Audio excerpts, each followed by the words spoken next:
Welcome back to another episode, Mind is Matter. So today, we'll jump right into it.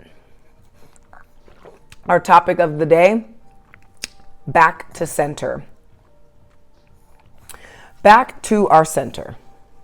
Where is that? Is it your home, your car, with your favorite person, doing your favorite thing? Where is center? I'm drinking some delicious grape juice out of a champagne flute. If you were watching the video, you can see that. If you're not watching the video, use your imagination, which is the most powerful thing you have. So, backstory. Been a lot of changes, and I've talked about this over the last few weeks. Lots of changes going on. And these changes have been big, drastic. If you look at a list of what are the top 5 biggest life changes you can make that invoke stress or doubt or anything of the scarcity nature, I've gone through 3 of them in the last 10 months. Now, I'm only sharing that with you guys because going through those things gave me an opportunity to actually exercise that in which I preach. You see, the universe works in mysterious ways, but ways that are very easy to understand once you notice the patterns. And by the way, I said the universe. I was not talking about the creator of that universe, right? The universe has its own job, its own employment. So, ooh, my food's cooking. I can smell it. Oh my God, it smells so good. I'm making some cabbage, carrots, good seasoning, some garbanzo beans in there. It's like a little cabbage soup, purple cabbage, by the way, delicious. But I haven't been in my center for about that amount of time. There were times where I made myself go back there, whether it had been for a week, 2 weeks, a month at a time. But as consistently as I was centered in my life for over a year, everything around me from the inside out changed. My environment, my relationship, my job location, everything changed. I think everything, it feels like everything. It probably isn't, but it feels like everything. So I'm at a point now this week where I've made it abundantly known to my body, my mind, and my spirit that we are getting back to center. And let me tell you, only after 2 days do I feel like myself again. Do I feel back at home again? Not physically, but internally, esoterically, inside. So I'm going to take a look at these notes really quick. I was talking to a buddy today, and we had such a good talk. I've known this gentleman for 4 years of my life. Very, very impactful guy. He will be on the podcast. No question. But I was talking to my buddy, and as we were chatting it up about something similar to this, we were saying when we start focusing, him and I, it's funny, him and I are constantly, there's no romanticism here. It's a completely platonic relationship. But him and I, since we've known each other, have been on the same wavelength. It's the trippiest thing. When he's up, I'm up. When he's down, I'm down. When he's kosher, I'm kosher. It's a trip. And when I'm up, he's up. When I'm down, he's down. Kosher, kosher. There are times when we're a little bit off, and whoever's higher brings the other one up, right? But for the most part, we go through things simultaneously without knowing it or talking about it until later. because he was talking about the same thing. So that's why I decided to make this podcast, because I'm thinking there's more than one of you out there who's going through something very similar to myself, where last year was just crazy, havoc, just gnarly. And now it's time to get back to the center after going through the whirlwind of the hurricanes, which we literally had hurricanes in California. After going through all those whirlwinds, how do we bring that pendulum swing back to a nice, easy ebb and flow where we're not swinging all the way to the left or swinging back to the right, fully through the whole pendulum, if you can imagine a pendulum in your mind, see it swinging, right? You want to be able to stay as close to that centerpiece because the pendulum swings, but you want to be as close to that pendulum swing as possible as far as you can, create that within yourself. So the few minutes we'll spend together today are going to be interesting because these are somewhat of epiphanies that have been coming through to me on these downloads that I get throughout my life. There's only one. There's no there's no outer world. Like the outer world is an illusion. It's a hologram. We can call it real because we can see it and we can sense it with the 5 senses. But where it comes from is thought. And it comes from a manifestation of vibration. So it's funny, he said, I was like, man, I noticed when I focus so much on the outer world and what's going on, what I can see with my senses and taste and feel and touch, that's when I get out of touch with how I've been actually achieving the things that I want to achieve, how I've been living the life I want to live. So he's like, I was thinking about that and I realized, again, because these realizations, they come and then you forget for a minute.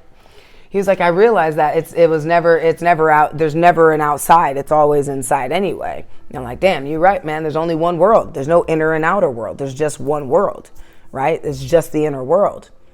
And it's just how we are inside that projects what it is that we get. The people in your life, the job you have, your income, the animals in your world, how people treat you. All those things are just inner manifestations that are coming out and being manifested and placed before you, saying, here you go. This is what you've been thinking about. This is what you've been feeling. This is how you've been acting. Here's all of the things that coincide with that. So I thought that was really cool, and I wanted to just put that in the podcast. But, I'm crazy. Like, I'm legitimately a little crazy. But I realized you must be crazy in order to have your sanity. And when I say things, I don't just say it. I'm going to back this up. I looked up the etymology of the word crazy. Now, when I look things up, I don't look for what I want it to say. I look for what it is. Okay? Crazy. The etymology from 1590. This is off memory. I think it was 1580s. Crazen from Germany. German word crazen or klassen. If you're German. Are you German? If you're German, please say it. Like, send me a voice note. Klassen. Is that how you would say crazy in German? They got such that intense, like, I'm here, motherfucker. Klassen.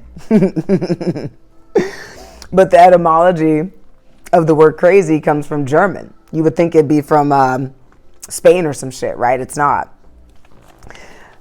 The word krasen means shatter, crush, break into pieces.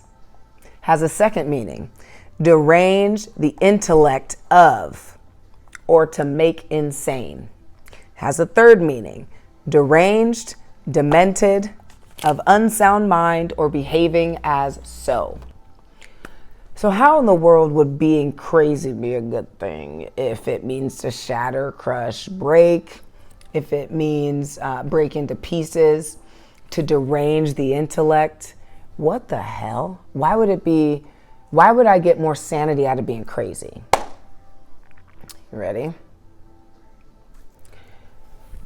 When we choose the things we want, and it's not the reality we see, it's not the person I want to be with, it's not the place I want to live in, it's not the job I want to have, your imagination becomes the crazy part. And this is why this is called mind is matter. Your imagination, your mind connected, right? If I'm somebody who doesn't like what I see and I want to change it. I have to get in my head and be of some sort of unsound mind. I have to be somewhat deranged to see what I want and believe that it actually is already mine.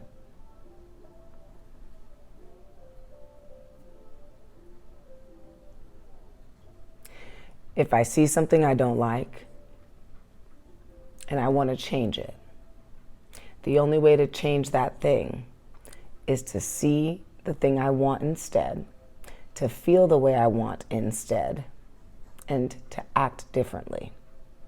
Now, the action is always the last part. It's the seeing and the feeling that always come first. The action is always last. You have to see yourself being what you want, feel yourself being what you want, and then your body will respond by doing the things necessary to get there. So I am crazy, and I love being crazy, because the craziness within me that I experience, that I force myself to experience, it's a forced experience. I force this psychopath in here. Like, if it's going to be a psychopath, I might as well make it a psycho in my favor. If it's going to be crazy as hell and have all these different ideas, I might as well have ideas and force ideas that I actually want.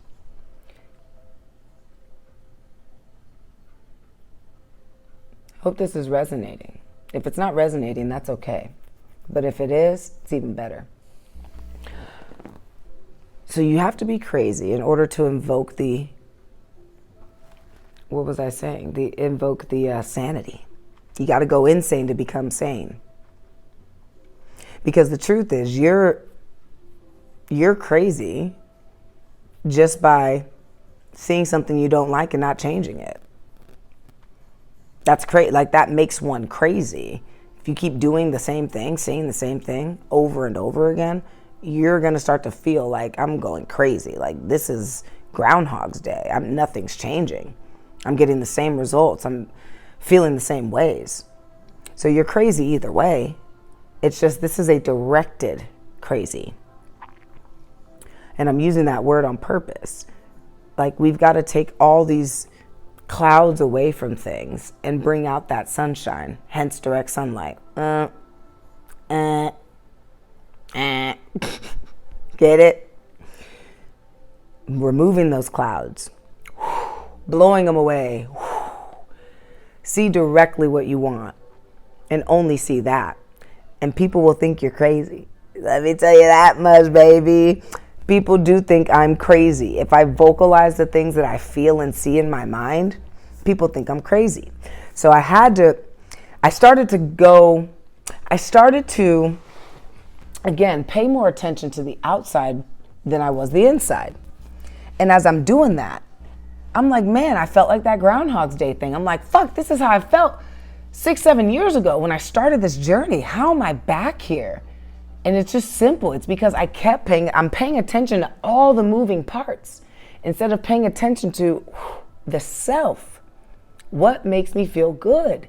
Forcing myself, forcing my emotions, forcing my thoughts to think how I want to be thinking at the place in which I want to be.